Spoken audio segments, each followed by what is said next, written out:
I wish I could tell my younger self, it's not your fault. Being raped was not her fault. I remember where I was when I first read Emily Doe's statement.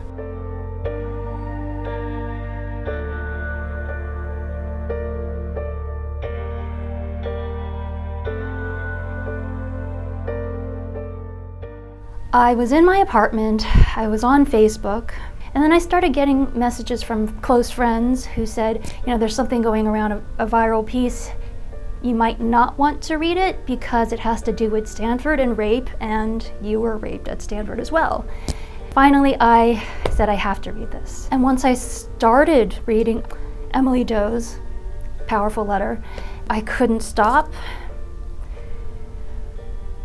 It was so devastating, so vivid. It was electrifying and brave, so brave.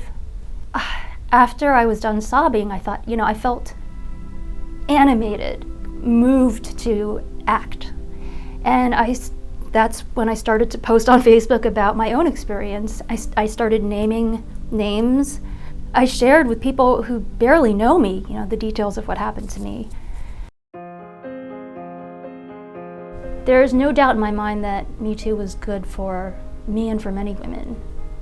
I've had to struggle with some of the after effects, broken relationships and so on, but for the most part, it was empowering.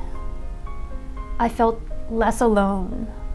The loneliness it didn't dissolve altogether, but suddenly it wasn't so heavy.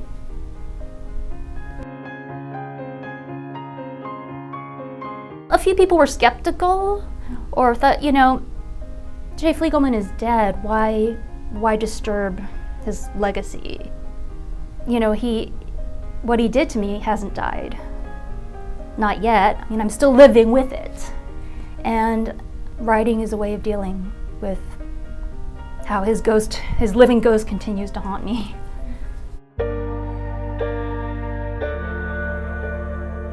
Sexual violence there's a fallout, and the consequences are so far-reaching. Before I came out publicly as a survivor of sexual violence, I was disabled by it to the point where I spent my 30s with virtually no physical contact with other human beings.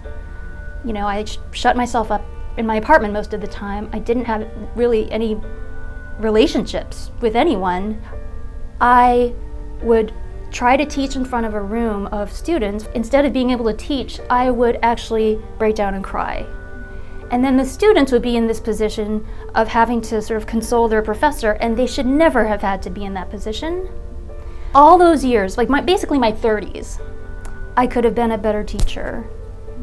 I could have been a better daughter. I could have been a better sister, a better friend. I missed so many social events, weddings, and all kinds of important events because of my agoraphobia.